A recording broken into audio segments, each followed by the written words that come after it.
Hello dear students, आज अपन spring के बारे में पढ़ेंगे। Ideal spring. तो आइडियल स्प्रिंग तो हमने बहुत सारी देखी हैं। वो प्रैक्टिकल स्प्रिंग होती हैं। वो एक पर्टिकुलर टाइप का बिहेवियर अगर करते हुए हम एज्यूम करें तो हम कहेंगे कि वो हमारी स्प्रिंग है जिसके बारे में हम बात कर रहे हैं, और वो आइडियल स्प्रिंग हो जाएगी। तो इसके बारे में point number 1, it should be massless. It is considered massless in comparison to the blocks attached to it.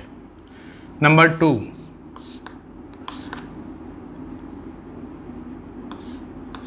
spring force is proportional to change in length, and proportionality constant is called spring constant or stiffness coefficient.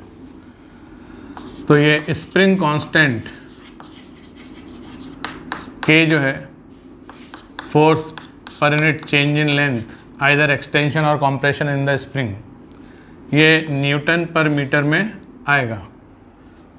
ठीक है, और ये depend करेगा वो किस metal की बनी हुई है, उसका जो वायर है उसकी थिकनेस क्या है, उसका डायमीटर क्या है, लेंथ क्या है, वगैरह वगैरह। लेंथ पर भी डिपेंड करेगा, स्प्रिंग लेंथ पर।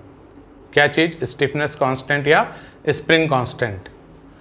तीसरा एजम्पशन है कि each turn off spring is displaced equally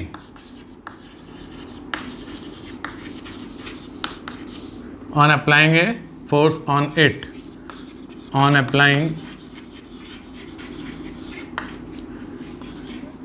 a deforming force on it। ठीक है, इस प्रॉपर्टी से ये बात निकल कर आती है कि if spring of length L and stiffness coefficient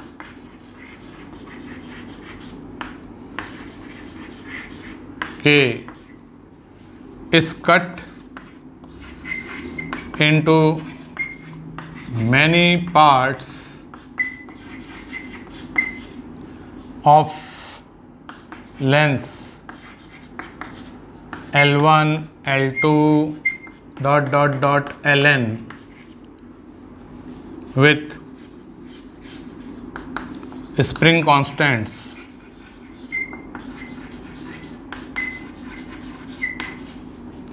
K1, K2 Kn, then K1 L1 is equal to K2 L2 is equal to Kn ln is equal to K into L, the original one। तो length अगर हो जाएगी कम तो stiffness constant हो जाएगा ज़्यादा।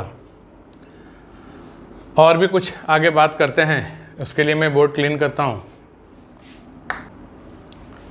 Next property बना सकते हैं इसकी, इफ स्प्रिंग इज कट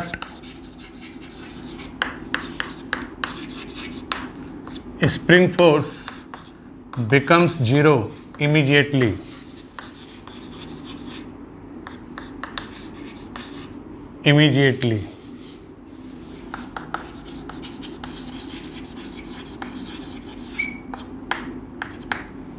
ठीक है,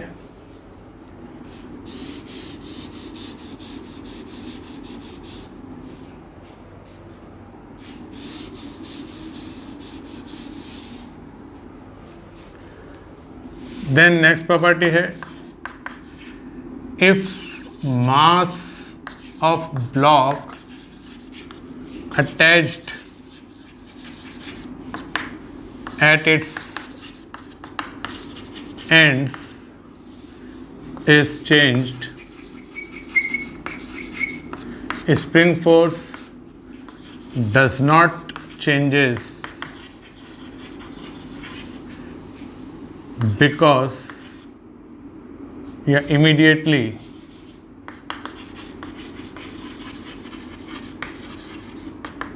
because it needs time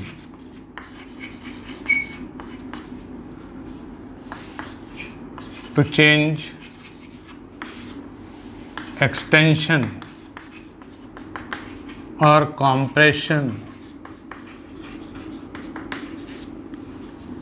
in spring.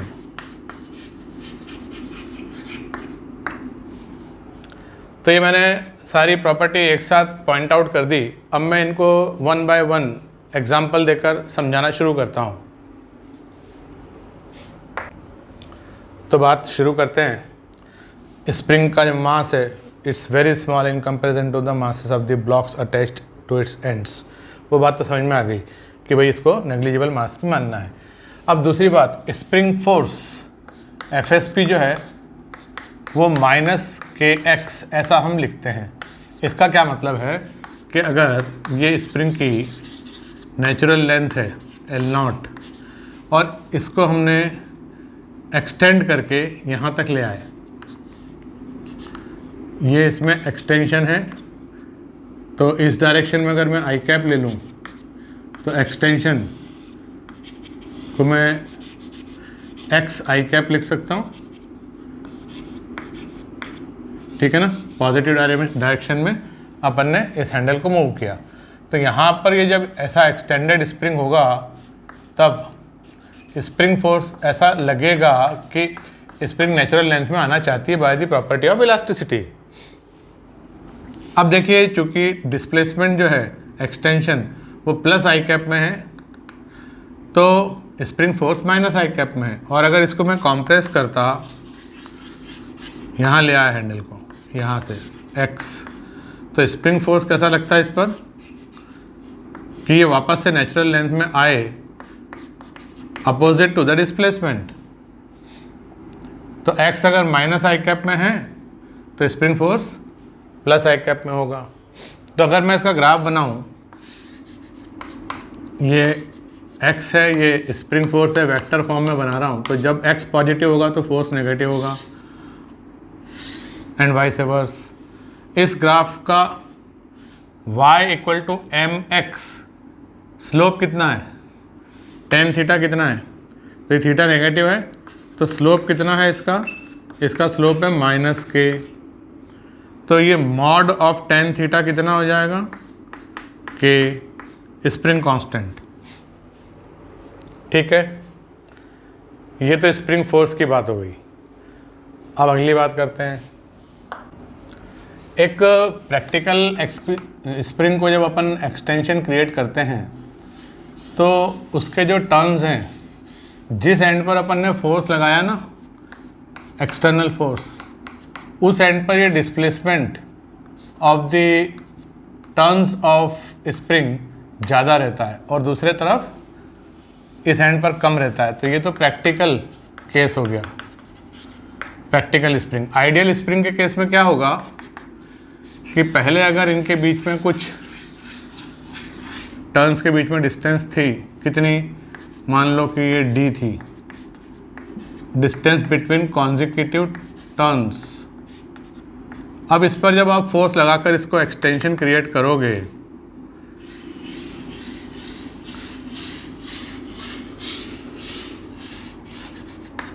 तो हर एक टर्न इक्वली डिस्प्लेस होकर दो टर्न के बीच की डिस्टेंस अब भी उतनी ही रहेगी।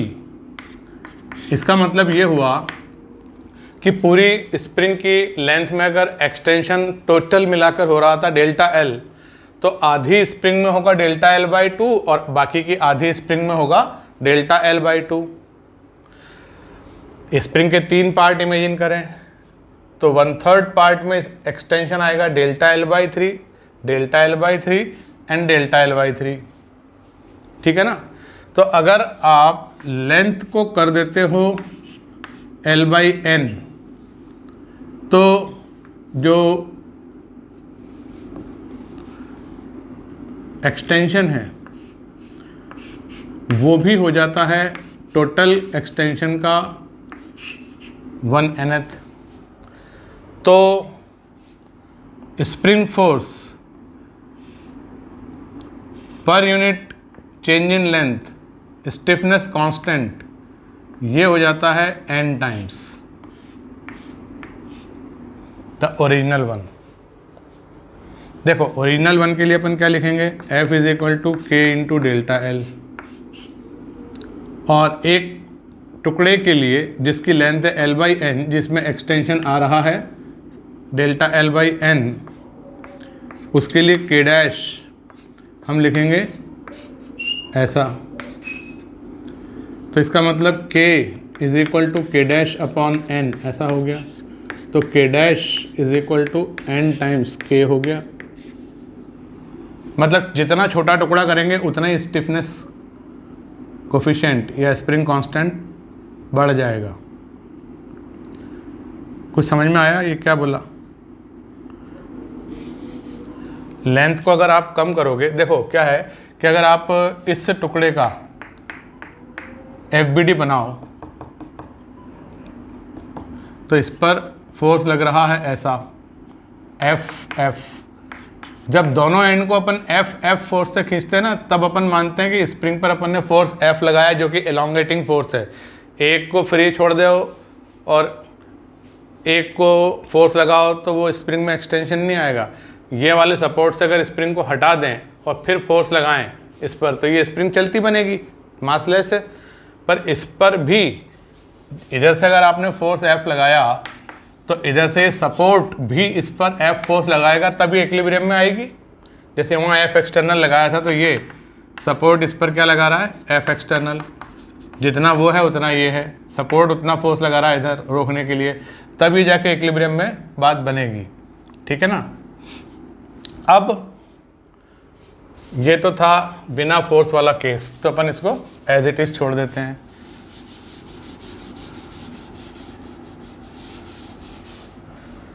अब देखिए हर एक स्प्रिंग एलिमेंट पर फोर्स F ही लगेगा। एक्सटेंशन क्रिएट करने के लिए लगने वाला फोर्स, तो इसका इक्विलिब्रियम है, इस एंड पे लगा F तो इस एंड पर भी F लगेगा, तभी इक्विलिब्रियम में रहेगा। नेट फोर्स 0 हो जाएगा इस पर, तो ये आगे नहीं भागेगा, एक्सेलेरेशन 0 हो जाएगा। ऐसे इस वाले पीस पर इधर लगेगा F तो इधर भी F लगेगा, तो नेट फोर्स 0। इस पर इधर F तो इधर F। मतलब स्प्रिंग का कोई सा भी एलिमेंट ले लो, इतना बड़ा एलिमेंट ले लो, इस पर भी एलोंगेटिंग फोर्स तो F ही लग रहा है। इस पूरे पर भी देखें तो एलोंगेटिंग फोर्स तो F ही लग रहा है। अब हमने क्या करा कि एक ऐसे पीस की बात कर रहे हैं जिसकी लेंथ ओरिजिनल लेंथ का 1/nth है, तो उसमें फोर्स तो उतना ही लग रहा है एलोंगेटिंग फोर्स, लेकिन उसमें एक्सटेंशन कितना आ रहा है, टोटल का 1/n। तो उसका स्प्रिंग कांस्टेंट क्या होगा निकालने के लिए हमने कहा कि पूरी स्प्रिंग के लिए क्या लिख सकते हैं कि पूरी स्प्रिंग में एक्सटेंशन है डेल्टा एल, तो F इज इक्वल टू के डेल्टा एल। और एक कट पार्ट की बात करूं मैं तो उसमें भी फोर्स तो एलोंगेटिंग उतना ही है F, लेकिन उसमें चेंज इन लेंथ क्या हो रही है, कम, डेल्टा एल बाई एन। उस हिसाब से देखा जाए, कंपेयर किया जाए, डिवाइड किया जाए दोनों इक्वेशन को, या कंपेयर करें तो क्या हो जाएगा, K is equal to K dash by N, तो K dash is equal to N K. मतलब अगर एक स्प्रिंग को अपन ने दो पार्ट में ब्रेक किया, स्प्रिंग ओरिजिनल जो थी उसका स्टिफनेस कोफिशिएंट K था, स्प्रिंग कांस्टेंट K था, उसको अपन ने दो पार्ट में ब्रेक करा इक्वल 2 पार्ट्स में, तो जो दो पार्ट होंगे उनके स्प्रिंग कांस्टेंट 2K हो जाएंगे। 3 पार्ट्स में ब्रेक किया तो 3K हो जाएंगे। 4 इक्वल पार्ट्स में डिवाइड किया तो 4K ऐसा स्प्रिंग कांस्टेंट हो जाएगा, क्योंकि वो टुकड़ा है छोटा। सेम फोर्स F लगाओगे तो उसमें उतना एक्सटेंशन नहीं आएगा जितना कि वो पूरी वाली लंबी स्प्रिंग में आ रहा था, उससे कम आएगा। इसलिए हम स्टिफनेस कांस्टेंट या स्प्रिंग कांस्टेंट को किससे डिफाइन करते हैं, F अपॉन डेल्टा एक्स। मतलब it is that amount of force F which is required to produce unit elongation और कॉम्प्रेशन इन द स्प्रिंग। तो पूरी स्प्रिंग में अगर 1 मीटर का एक्सटेंशन हो रहा था F फोर्स से, तो आधी स्प्रिंग में F फोर्स से कितना एक्सटेंशन होगा, 1/2 मीटर। तो आधे टुकड़े में अगर पूरा 1 मीटर का एक्सटेंशन क्रिएट करना है तो 2F फोर्स लगना पड़ेगा, तो इसलिए उसका स्प्रिंग कांस्टेंट कितना हो गया, डबल। तो जितना ये समझ में आ जाए उतना बढ़िया है, नहीं आए तो आप तो ये फार्मूला याद रखना कि K1L1 is equal to K2L2 is equal to dot dot dot is equal to KL, ऐसा होता है। अगर आपने लेंथ कर दी आधी L/2 तो स्प्रिंग कांस्टेंट हो जाएगा 2K। इतनी बात आप समझ लो, याद कर लो। नेक्स्ट बात यह है कि अगर स्प्रिंग के एंड पर लगे हुए बंधे हुए ब्लॉक का मास चेंज किया जाए तो स्प्रिंग फोर्स चेंज नहीं होता, क्योंकि स्प्रिंग फोर्स तो x change in length in spring पे डिपेंड करता है। जैसे फ़र्ज़ करो कि यहाँ पर ये फिक्स वॉल है, इससे एक स्प्रिंग को बांधकर मैंने एक्सटेंशन क्रिएट किया, तो कुछ एक्सटेंशन इसमें आया। उधर वॉल पे स्प्रिंग को बांध के मैंने थोड़ा खींचा, जितना खींच सकता था खींच लिया, तो एक्सटेंशन उसमें कुछ आ गया। अब मुझसे ये नहीं खींच रहा, ठीक है। तो मेरा एक स्टूडेंट आया, उसने कहा सर मैं आई हेल्प यू। उसने मुझे पीछे से ऐसे पकड़ लिया, वो बोले सर चलो अपन दोनों मिलकर खींचते हैं। तो और खींचा, थोड़ी और खींच गई स्प्रिंग फोर्स बढ़ गया। अब हम दोनों ने लगाया फोर्स तो वो भी ज़्यादा है, तो स्प्रिंग फोर्स भी ज़्यादा है।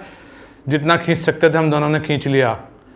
अब मेरे स्टूडेंट ने मुझे छोड़ दिया, क्या होगा? ये स्प्रिंग में को ले भागेगी, वो फोर्स कम थोड़ी होगा, वो फोर्स तो इसमें चेंज इन लेंथ x पर डिपेंड करता है। चाहे यहाँ पर एक आदमी हो या दो आदमी हो, स्प्रिंग फोर्स जो लग रहा है, स्प्रिंग जो फोर्स लगा रही है वो तो इसमें x एक्सटेंशन जो हुआ उस पर डिपेंड करेगा। तो एंड पर लगे हुए मास को अगर अपन चेंज करें तो स्प्रिंग फोर्स सडनली चेंज नहीं होता, because it depends on x change in length in spring, and it will take some time for this extension x to decrease and this spring force to change. ठीक बात। दूसरी बात ये कि if spring is cut this spring force becomes zero suddenly, immediately. मान लीजिए कि इस स्प्रिंग को मैंने पूरी ताकत लगा के खींचा, पूरा खींच लिया, अब नहीं खींच रहा। अब मेरा एक स्टूडेंट आया, बदमाश है वो, और उसने उस स्प्रिंग को कैंची से कट कर दिया, तो मेरा क्या होगा? मैं धड़ से गिरूंगा। क्यों? क्योंकि स्प्रिंग फोर्स जो लग रहा था मेरे ऊपर वो लगना बंद हो गया, और स्प्रिंग जो है वो मासलेस थी, तो वो इनफाइनाइट एक्सेलरेशन से आगे अपनी नेचुरल लेंथ पकड़ ली, मेरे पे फोर्स ही नहीं लगाया उसने, और मैं धड़ से गिरा। तो if spring is cut spring force become zero immediately. ये बात भी समझ में आ गई? ठीक है। जैसा कि अपन ने अभी स्प्रिंग के बारे में समझा, स्ट्रिंग क्या होता है? धागा। स्ट्रिंग वो तो था मासलेस, इनएक्सटेंसिबल होता है, उसकी लेंथ नहीं बढ़ा सकते, और कंप्रेस करें तो वो स्लैक हो जाएगा। लेकिन एक और तीसरी चीज होती है, इलास्टिक स्ट्रिंग। इलास्टिक स्ट्रिंग जैसे कि रबर बैंड, नोटों की गड्डी पे लगती है ना रबर बैंड, उसको कट करके स्ट्रेट कर लिया। अब उसको अगर खींचेंगे तो it will behave as spring, एक इनवर्ड फोर्स एक्ट होगा at the ends due to property of elasticity. But during compression spring तो फोर्स लगाती है कि मुझे कॉम्प्रेस मत करो, लेकिन अगर आप इलास्टिक स्ट्रिंग को कॉम्प्रेस करोगे तो वो स्लैक हो जाएगी और वो कोई फोर्स एक्सर्ट नहीं करेगी। तो इलास्टिक स्ट्रिंग के बारे में क्या बोले हैं कि it behaves as spring during extension या elongation, but slacks during compression. तो जैसा स्प्रिंग फोर्स होता है वैसे ही इसमें भी जो फोर्स जनरेट होगा ड्यूरिंग एक्सटेंशन और एलोंगेशन वो इस तरह का होगा। जितना उसमें एक्सटेंशन क्रिएट करोगे उतना ही उसमें फोर्स बढ़ता जाएगा। अब हम बात करें आइडियल स्ट्रिंग की। आइडियल स्ट्रिंग इसको तो हम बहुत समय से यूज़ करते आ रहे हैं। तो इसके बारे में क्या बताएं, इसमें आता है टेंशन। तो during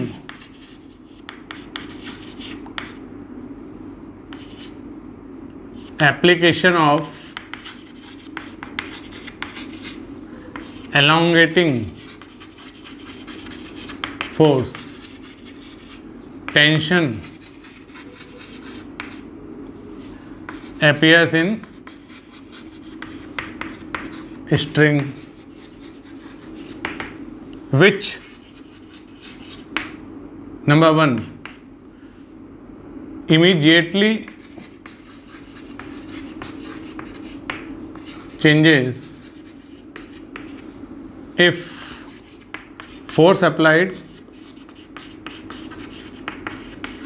or masses of blocks attached to it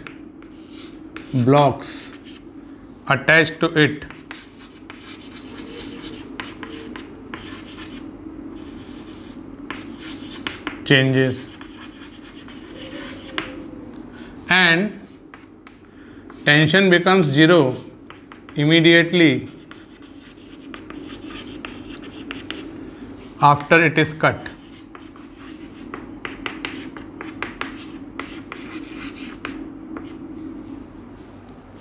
ठीक है, ये आइडियल स्ट्रिंग की कहानी है। तो ये जो भी बातें हमने करी, इसको मैं एक एग्जाम्पल के द्वारा समझाता हूँ आपको। जैसे कि मैंने कहा, ये एक आइडियल स्ट्रिंग है और इससे एक मास m का ब्लॉक लटका है और उससे नीचे ये चिपका हुआ है 2m मास का ब्लॉक। तो बताओ इसमें टेंशन कितना होगा? तो इसमें टेंशन T = 3mg होगा। अच्छा, मान लीजिए कि ये 2m ब्लॉक जो m से चिपका हुआ था अचानक से छूट जाए। अपन ने गोंद से चिपका दिया था, वीक ग्लू, और ये इससे डिटैच हो गया। तो just after lower block of mass 2m is detached, क्या ये m इस टेंशन के कारण ऊपर जाएगा? नहीं, ये 2m तो नीचे चल पड़ेगा। इस पर 2mg फोर्स लग रहा है, तो इसका एक्सेलरेशन A2 तो हो जाएगा नेट फोर्स अपॉन मास करके g acceleration downward, free fall condition में आ गया। इसका क्या होगा? क्या ये ऊपर जाएगा? नहीं, इस धागे में अचानक से टेंशन बदलकर T' = mg हो जाएगा। जैसे कि मान लो ये पंखा है, पंखे से मैं लटका हुआ हूँ और मेरे नीचे एक पाँव पकड़ के और बंदा लटका हुआ है, तो जो पंखे की रॉड है उसमें टेंशन है। अब नीचे वाला बंदा मुझे छोड़ दे तो क्या ये पंखा मुझे ऊपर ले जाएगा? नहीं, समझ गए बात? तो इसमें टेंशन अचानक से चेंज हो जाता है। लेकिन अगर मैं इसको कट कर दूं, स्ट्रिंग को कट कर दूं, तो कट करने के बाद क्या होगा? तो कट करने के बाद इसको कट कर दिया अपन ने, तो ये जो नीचे वाले ब्लॉक्स हैं ना, m और 2m, ये फ्री हो जाएंगे, फ्री टू फॉल, और दोनों g एक्सेलरेशन से नीचे गिरने लगेंगे। Just after cutting there initial accelerations will be g, which will remain constant throughout their downward journey just after cutting। ठीक बात। अब अपन बात करते हैं स्प्रिंग की। स्प्रिंग के केस में ये m और ये 2m को m से चिपका रखा है अपन ने। तो इसमें स्प्रिंग फोर्स कितना जनरेट होगा? तो इस पर डाउनवर्ड फोर्स, ब्लॉक्स पे टोटल डाउनवर्ड फोर्स 3mg है, तो स्प्रिंग फोर्स भी 3mg जनरेट हो जाएगा, जो कि इन ब्लॉक्स को ऊपर की तरफ होल्ड करके रखने की कोशिश करेगा और इस सपोर्ट पर नीचे की तरफ फोर्स लगाएगा। कितना? वही FSP, वही है जो 3mg है। अब अगर मान लीजिए कि ये नीचे वाला ब्लॉक 2m इस m से डिटैच हो जाए, तो just after lower block is detached, क्या इस स्प्रिंग में एक्सटेंशन चेंज हो गया? नहीं। तो फिर क्या होगा? स्प्रिंग फोर्स तो उतना ही है kx, x को कम होने में टाइम लगेगा, इसको ऊपर जाने में टाइम लगेगा। तो तो ये स्प्रिंग फोर्स अभी भी उतना ही kx जितना पहले एक्सटेंशन से क्रिएट हुआ था उतना ही लगेगा just after lower block is detached. तो अगर मैं इस 2m का एक्सेलरेशन देखूं तो 2m पर तो वेट लग रहा है 2mg, तो ये a2 तो हो जाएगा g downward force upon mass करके। और इस m का क्या होगा, इस m का इसका वेट नीचे एक्ट हो रहा है mg और स्प्रिंग फोर्स 3mg ऊपर लग रहा है, तो नेट फोर्स कितना है 3mg minus mg 2mg upward, तो इसका एक्सेलरेशन 2g अपवर्ड ऐसा आ जाएगा इनिशियल एक्सेलरेशन। फिर जैसे जैसे ये ऊपर जाएगा वैसे वैसे स्प्रिंग में एक्सटेंशन कम होता जाएगा, तो स्प्रिंग फोर्स भी कम होता जाएगा, तो इसका एक्सेलरेशन भी कम होता जाएगा। मैं just after this lower block is detached acceleration find कर रहा हूँ दोनों ब्लॉक्स के। एक बात तो ये हो गई कि अगर एंड कंडीशन पे एंड पर लगे हुए ब्लॉक का मास कम ज़्यादा कर दें तो स्प्रिंग फोर्स इमीडिएटली चेंज नहीं होता, क्योंकि वो एक्सटेंशन पर डिपेंड करता है। हाँ, स्प्रिंग को अगर कट कर दोगे तो स्प्रिंग फोर्स सडनली जीरो हो जाएगा। स्प्रिंग को अगर आपने कट कर दिया तो स्प्रिंग फोर्स सडनली जीरो हो जाएगा और ये दोनों ब्लॉक एक्सेलरेशन g से नेट फोर्स कितना है 3mg, मास कितना है 3m, तो एक्सेलरेशन g से वर्टिकली फ्री फॉल करने लगेंगे just after cutting the spring. तो ये स्प्रिंग या इलास्टिक स्ट्रिंग का बिहेवियर इस तरह का होगा। ठीक है, spring combination, series combination of springs. तो इसमें equivalent spring constant 1/k1 plus 1/k2 plus 1/... जितनी भी स्प्रिंग आपने लगा रखी हैं उन सब के स्प्रिंग कांस्टेंट का इन्वर्स करके ऐसे निकालना पड़ेगा। ठीक है ना। तो ये सीरीज कॉम्बिनेशन की कहानी है। कैसे करा, तो देखिए मान लीजिए एक स्प्रिंग ये है, इसका स्टिफनेस कोफिशिएंट K1 है, एक स्प्रिंग ये है, इसका स्प्रिंग कांस्टेंट K2 है, एक स्प्रिंग ये है, इसका स्प्रिंग कांस्टेंट K3 है। अब अपन ने फोर्स लगाया F, जितना एक्सटेंशन आना था आ गया, इक्विलिब्रियम आ गया। अब मैं अगर FBD बनाऊं तो इक्विलिब्रियम ऑफ स्प्रिंग के लिए हर एक स्प्रिंग पर देखो F फोर्स लग रहा है, सब पर एलोंगेटिंग फोर्स तो सेम है F है ना, लेकिन चूँकि K अलग अलग है इसलिए एक्सटेंशंस अलग अलग आएंगे। x1 is equal to F/K1, x2 is equal to F/K2, x3 is equal to F/K3 और टोटल एक्सटेंशन कितना आया, टोटल एक्सटेंशन आया x1 plus x2 plus x3। तो इस पूरे सिस्टम की बजाय एक ही स्प्रिंग की अगर मैं कल्पना करूं जो कि इस सिस्टम के इक्वलेंट है और उस पर फोर्स F लगाऊं जिसका कि स्प्रिंग कांस्टेंट में K इक्वलेंट कह रहा हूं, तो इसमें अगर extension total x1 plus x2 plus x3 आ रहा है तो इसमें भी extension x1 plus x2 plus x3 आना चाहिए, तब ये एक स्प्रिंग इस पूरे सिस्टम के इक्वलेंट कहलाएगी। तो उस स्प्रिंग का, उस इक्वलेंट स्प्रिंग का स्प्रिंग कांस्टेंट क्या होगा ये मुझे निकालना है।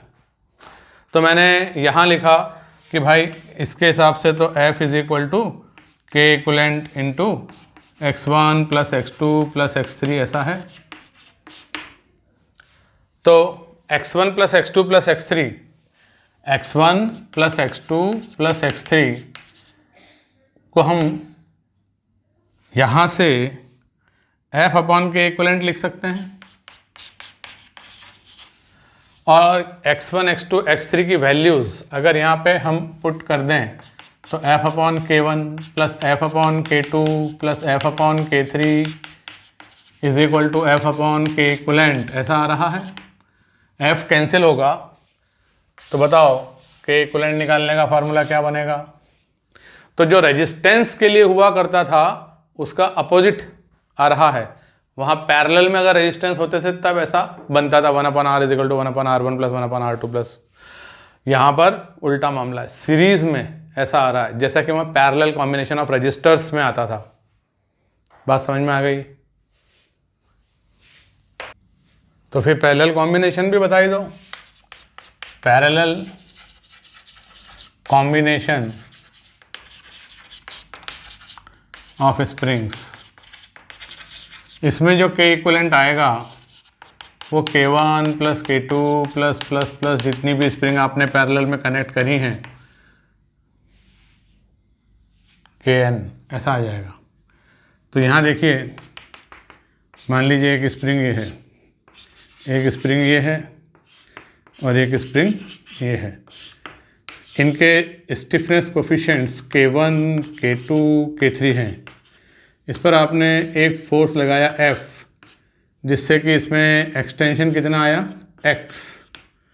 तो अलग अलग स्प्रिंग फोर्स जनरेट होंगे, F1, F2, F3। तो F is equal to F1 plus F2 plus F3 ऐसा हुआ।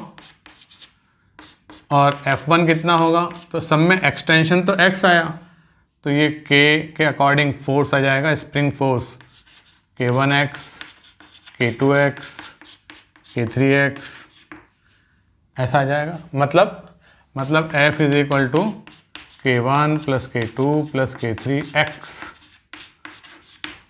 अब इस 3 स्प्रिंग के सिस्टम के बजाय मैं एक ही स्प्रिंग इसके इक्वलेंट इमेजिन करूं, तो उसकी क्या प्रॉपर्टी होना चाहिए कि अगर उसमें फोर्स, एलोंगेटिंग फोर्स F लगाएंगे तो उसमें भी एक्सटेंशन X आएगा। तो ये स्प्रिंग इस सिस्टम के इक्वलेंट है, तो उस इक्वलेंट स्प्रिंग का स्प्रिंग कांस्टेंट के इक्वलेंट क्या होगा। तो यहाँ पर देखिए, ये F is equal to K equivalent into X ऐसा होगा। ये F की वैल्यू यहाँ पुट कर दो, तो ये हो जाएगा K equivalent X is equal to K1 plus K2 plus K3 into X। X cancel हो गया, तो K इक्वलेंट का फॉर्मूला क्या बना, K1 plus K2 plus plus plus Kn। इस तरीके से ये पैरेलल कॉम्बिनेशन ऑफ स्प्रिंग होता है। अच्छा, ये ध्यान रखना कि एक ब्लॉक है यहाँ, ये 2 वॉल हैं रिजिड, एक स्प्रिंग यहाँ है, एक स्प्रिंग यहाँ है। इसका K1 है, इसका K2 है। अब यहाँ ये दोनों नेचुरल लेंथ में थी, कोई फोर्स नहीं लग रहा, ये ब्लॉक वहाँ से M का इक्विलिब्रियम में है। अब इसको अगर आप X इधर खसका दोगे तो नेट फोर्स इस पर कैसा होगा, ये इसको वापस से अपने ओरिजिनल लेंथ में आने के लिए लेफ्टवर्ड फोर्स लगाएगी, कितना K2X। और ये एक्सटेंड हो गई तो ये इस पर ऐसा फोर्स लगाएगी कि मुझे नेचुरल लेंथ में आना है, कितना K1X। तो इस पर नेट फोर्स कितना हुआ, इस पर नेट फोर्स हुआ K1 plus K2 into X। मतलब ये जो स्प्रिंग कॉम्बिनेशन है ना, ये पैरेलल वाला माना जाएगा, ना कि सीरीज़ वाला। देखने में ऐसा लग रहा है सीरीज़ वाला, लेकिन ये पैरेलल जैसा बिहेव कर रहा है कि अगर X एक्सटेंशन करते हैं तो it is equivalent to like this, ये K इक्वलेंट है। अब इसको X आपने इधर डिस्प्लेस किया तो स्प्रिंग फोर्स कितना लगेगा, K इक्वलेंट इंटू X, और वो कितना लग रहा है K1 plus K2 into X। तो K इक्वलेंट कितना हुआ, K1 प्लस K2। वो स्प्रिंग अगर इसके इक्वलेंट है तो ये कॉम्बिनेशन किस तरह का भी बिहेव कर रहा है, पैरेलल कॉम्बिनेशन जैसा बिहेव कर रहा है। ठीक है, तो अपन एक क्वेश्चन मिक्स्ड कॉम्बिनेशन का बनाते हैं, सीधे क्वेश्चन करते हैं। तो उसमें आपके जितने भी कंसेप्ट अभी तक आपने सीखे हैं वो सब आ जाएंगे। कि मान लीजिए ये एक स्प्रिंग है, इससे अपन ने वेट mg सस्पेंड किया, तो इसमें एक्सटेंशन आया x1। ठीक है, इसका स्प्रिंग कांस्टेंट कुछ होगा। अब इसके 6 इक्वल पार्ट किए और उसको हमने इस तरह से अरेंज किया, इक्वल पार्ट्स। 3 पार्ट तो यहाँ हैं, फिर 2 पार्ट यहाँ हैं और फिर 1 पार्ट यहाँ है। और फिर इससे सेम वेट mg सस्पेंड किया तो ये इक्विलिब्रियम के लिए नीचे गया। कितना एक्सटेंशन आया, टोटल एक्सटेंशन कितना आया x2। ये ब्लॉक m कितना नीचे गया x2, यहाँ पर ब्लॉक m नीचे कितना गया x1, ठीक है। तो आपको फाइंड करना है x1 अपॉन x2, ये क्वेश्चन है। ये टोटल लेंथ L के 6 पार्ट करे, इक्वल पार्ट 1 2 3 और 3 6। तो इस क्वेश्चन को यहाँ पॉज करो और खुद से सॉल्व करो और देखो x1 अपॉन x2 कितना आता है। तो मैं सॉल्व करता हूँ अब कि इस केस में mg is equal to kx1 ऐसा लिख सकता हूँ पहले वाले केस के लिए। इस पर वेट mg नीचे लग रहा है और ऊपर स्प्रिंग फोर्स kx1। इसमें क्या होगा, तो इसमें ये हर एक पार्ट का स्टिफनेस कोफिशिएंट 6 के हो जाएगा। होगा कि नहीं, होगा कि नहीं। k1 L1 is equal to k2 L2 is equal to KL। तो अगर लेंथ हो गई 1/6 तो स्प्रिंग कांस्टेंट हो गया 6 टाइम्स। तो अब ये किसके इक्वलेंट है, तो ये 3 है पैरेलल में। तो पैरेलल में अगर ये कनेक्ट होती हैं स्प्रिंग तो इक्वलेंट स्प्रिंग कांस्टेंट कितना आएगा, तीनों को ऐड कर दो। फिर ये 2 हैं, ये हैं पैरेलल में, तो इनका दोनों का इक्वलेंट स्प्रिंग कांस्टेंट कितना आएगा 12 के। और ये अकेली जैसी है वैसी है और ये वेट mg इस पर सस्पेंडेड है। अब ये 3 सीरीज में हैं तो इक्वलेंट स्प्रिंग कांस्टेंट इसका कितना आएगा। एक अकेली स्प्रिंग अपन इमेजिन करें जो कि इसके इक्वलेंट है, इस सिस्टम के इक्वलेंट है, तो उसका स्प्रिंग कांस्टेंट निकालो। तो कैसे निकालेंगे, 1/k इज इक्वल टू, या 1/k equivalent is equal to 1/18k plus 1/12k plus 1/6k। तो अपन ने एलसीएम लिया कितना 36k, तो ये हो जाएगा 2 प्लस 3 प्लस 6। तो k इक्वलेंट कितना हुआ 36k अपॉन 11। तो यहाँ पर mg is equal to k equivalent into x2 ऐसा लिखेंगे। ये इक्वेशन नंबर 2 हो गई। अब हमें निकालना है x1 अपॉन x2, तो डिवाइड कर दो। डिवाइड कर दिया, या हमने ऐसा लिखा कि वहाँ से mg की वैल्यू है kx1 और यहाँ से mg की वैल्यू है 36k अपॉन 11 इंटू x2। तो बताओ x1 अपॉन x2 क्या आएगा 36 अपॉन 11।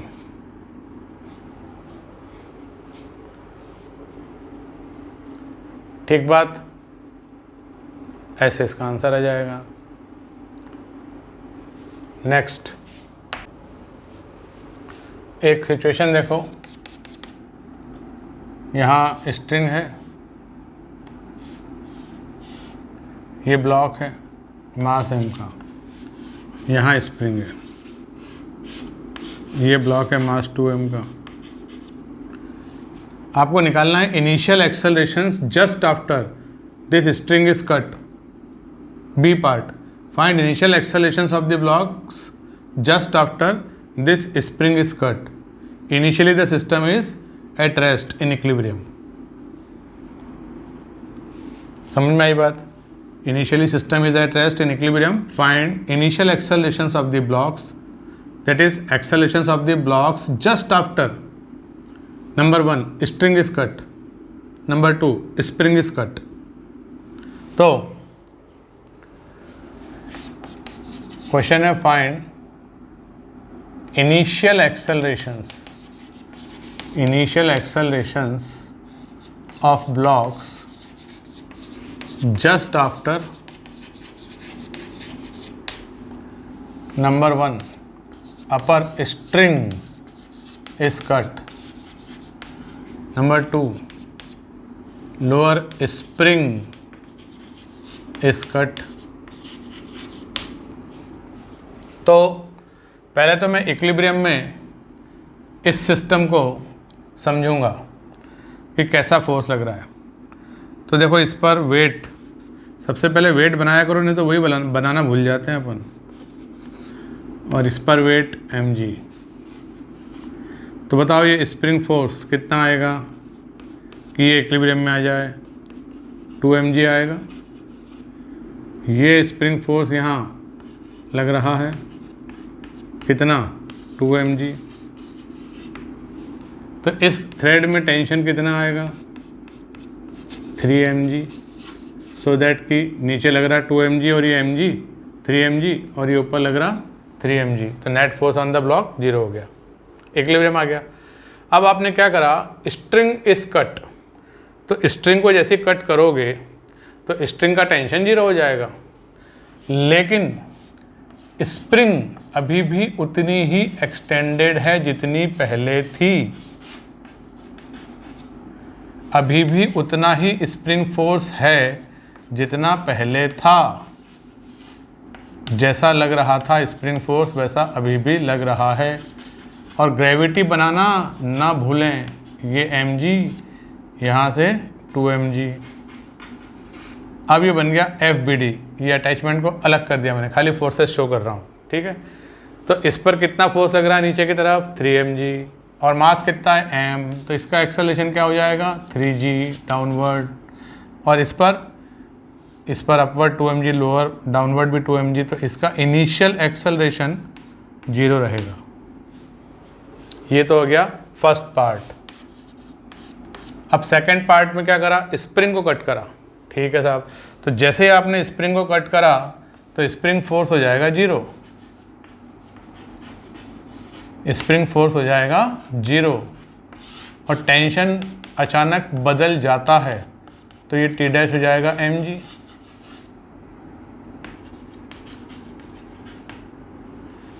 तो क्या होगा?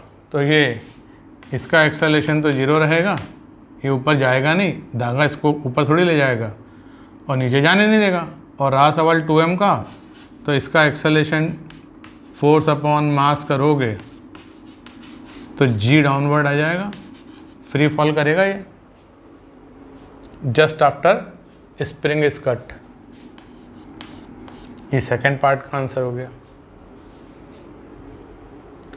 इसको रिवर्स करके सॉल्व करते हैं कि ऊपर स्प्रिंग नीचे स्ट्रिंग लगा देते हैं, फिर देखते हैं क्या होता है। तो देखिए मैंने थोड़ा सा चेंज करा, ऊपर स्प्रिंग कर दिया और नीचे स्ट्रिंग। सिस्टम इक्विलिब्रियम में है तो FBD बनाओ। तो इसका वेट 2 mg नीचे लगेगा, तो धागे में टेंशन T 2 mg आएगा। इसका वेट mg नीचे लगेगा। मैं फिर कह रहा हूँ वेट सबसे पहले बना लिया करो, बाद में बनाया करो फोर्सेस। तो ये 2 mg और 3 mg मिलकर इसको नीचे खींच रहे हैं, तो स्प्रिंग फोर्स कितना आएगा? 3 mg। और इस सीलिंग पर कितना लोड ट्रांसफ़र हो रहा है, कितना फोर्स लग रहा है? तो भाई इक्विलिब्रियम में ये दोनों ब्लॉक लटके हुए हैं, तो दोनों ब्लॉक का जो टोटल वेट है उतना फोर्स सीलिंग पर आना चाहिए, आ रहा है, ठीक है। अब अपन ने क्या करा? स्ट्रिंग इज कट, स्ट्रिंग को कट कर दिया, पहला केस।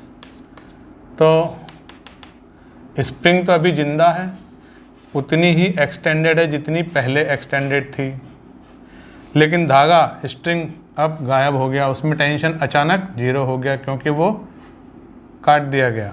तो ग्रेविटी लगा दो सबसे पहले, तो 2 mg नीचे, इस पर mg नीचे, तो इसका एक्सेलरेशन g डाउनवर्ड आ जाएगा, फ्री फॉल करेगा ये।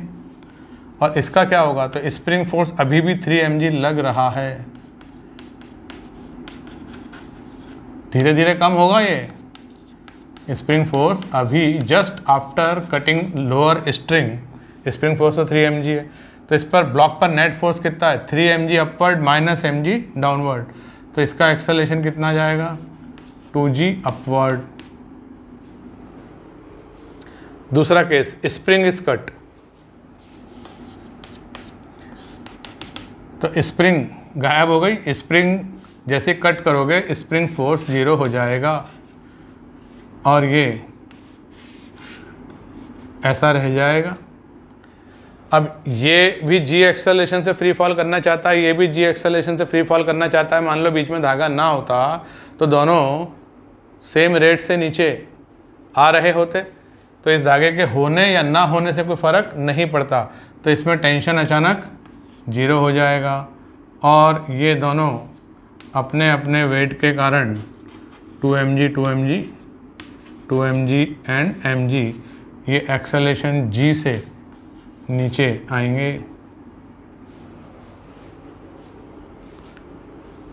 ये स्प्रिंग कटिंग से हो गया।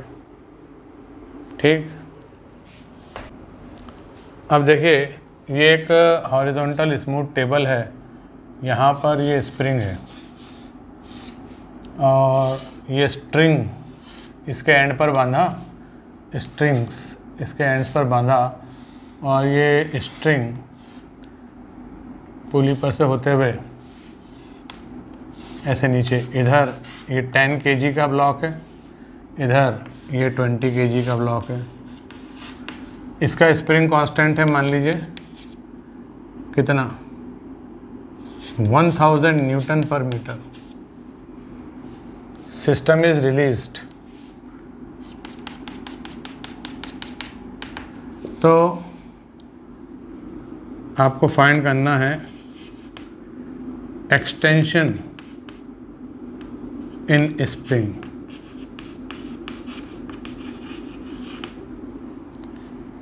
कैसे करेंगे? तो यहाँ टेंशन इस पर स्प्रिंग पर जो इधर लगेगा धागे से और ब्लॉक पर ऐसा लगेगा। अच्छा, धागा इधर वाली स्प्रिंग को इधर नीचे आना चाहता है तो ऐसा खींचेगा धागा। मैं FBD बना रहा हूँ स्प्रिंग का और इस वाले ब्लॉक पर ऊपर लगेगा tension.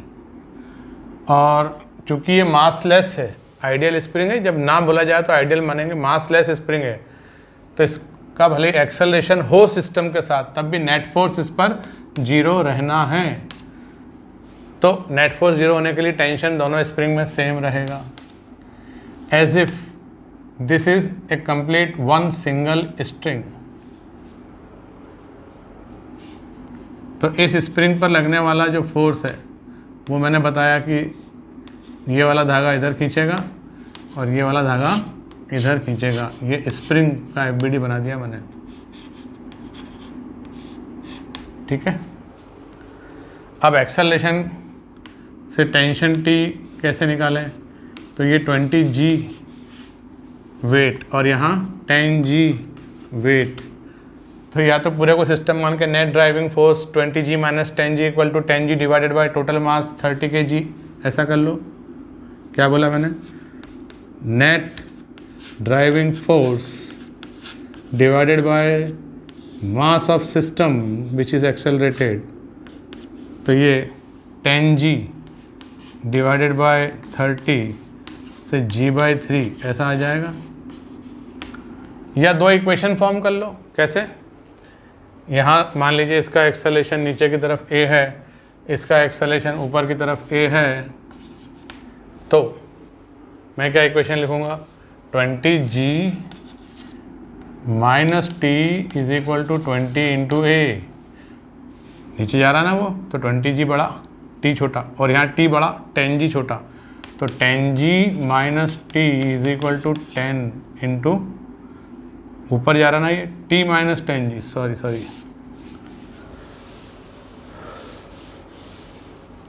T minus 10G is equal to 10 into A। अब सोचो इन दोनों इक्वेशन को अगर अपन ऐड कर दें, इन दोनों इक्वेशन को अगर अपन ऐड कर दें तो क्या आएगा? T से T cancel, 20G minus 10G is equal to 20 plus 10 30A, तो A इक्वल टू, समझ गया ना? अब A अगर आ गया तो फिर T भी आ जाएगा, A अगर आ गया तो T भी आ जाएगा।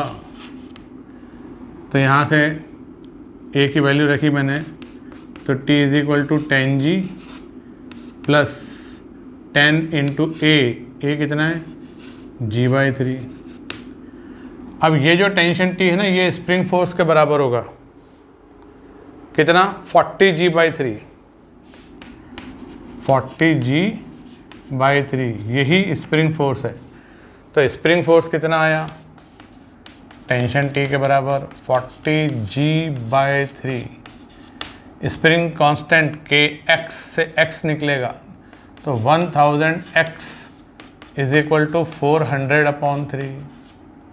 तो x कितना हुआ 4/30 मीटर।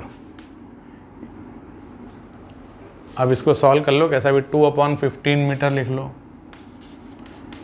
2/15 मीटर लिख लो। सेंटीमीटर में कन्वर्ट करना है तो 100 से मल्टीप्लाई कर लो। तो इस तरह से इस क्वेश्चन से हमने क्या सीखा कि जो स्प्रिंग पे लगने वाला ये फोर्स है दोनों तरफ से टी लगेगा, तब इसमें extension T is equal to KX ऐसा लिखेंगे, T is equal to spring force ऐसा लिखेंगे। ठीक है, एक सिंपल क्वेश्चन लेते हैं। स्मूथ हॉरिजॉन्टल सरफेस पे दो ब्लॉक हैं, ये 2 kg का है, ये 1 kg का है। स्प्रिंग ऐसी एक्सटेंडेड है, पता नहीं कैसी है, पता नहीं। इस पर एक फोर्स लग रहा है, मान लीजिए 15 न्यूटन का, और इसका एक्सेलरेशन इधर बताया हुआ है कितना 3 मीटर पर second square.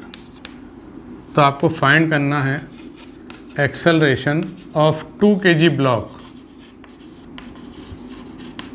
At the moment shown.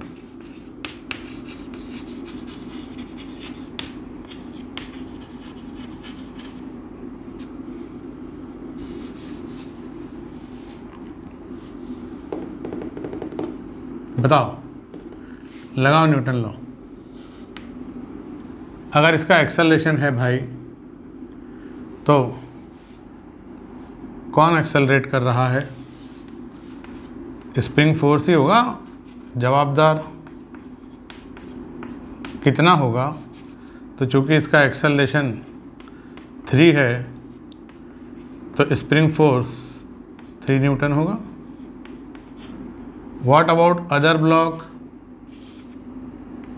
तो इस पर स्प्रिंग फोर्स ऐसा लग रहा होगा, कितना? वही 3 न्यूटन। और एक एक्सटर्नल फोर्स ऐसा लग रहा है, और इसका मास 2 kg। तो इस पर नेट फोर्स कितना है? 15 - 3 मतलब 12। तो इसका एक्सेलरेशन इधर A2 is equal to 15 - 3 newton divided by mass 2 kg, 6 metre पर सेकंड स्क्वायर राइट वर्ड हो जाएगा। तो इसका एक्सेलरेशन ऐसा हमने फाइंड किया, A2 is equal to 6 metre पर सेकंड स्क्वायर। है ना सिंपल क्वेश्चन। इतना अगर करते आ गया ना तो नीट तो क्वालिफाई हो गए।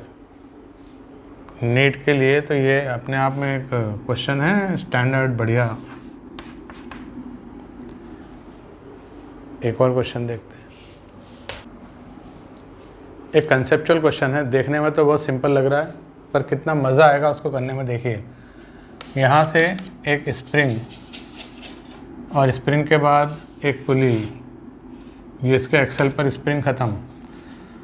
यहाँ 10 kg ब्लॉक सस्पेंडेड है और यहाँ 8 kg ब्लॉक, और सिस्टम रेस्ट में है क्योंकि यहाँ धागे से इसको बांध रखा है। System is at rest, system is in equilibrium. तो आपसे पूछा कि find initial accelerations of the blocks just after this string is cut.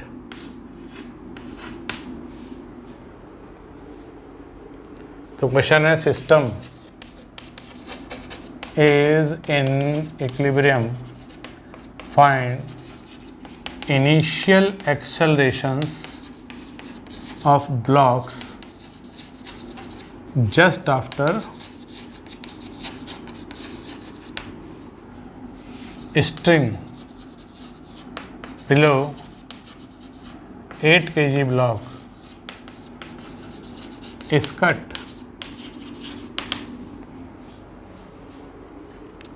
बहुत शानदार क्वेश्चन है। तो बताओ, एबीडी बनाना शुरू करूं। 10G वेट लगा दिया, इसमें टेंशन कितना आएगा 100 न्यूटन, तो ये इक्विलिब्रियम में आ गया। ये 100 है तो ये 100 है।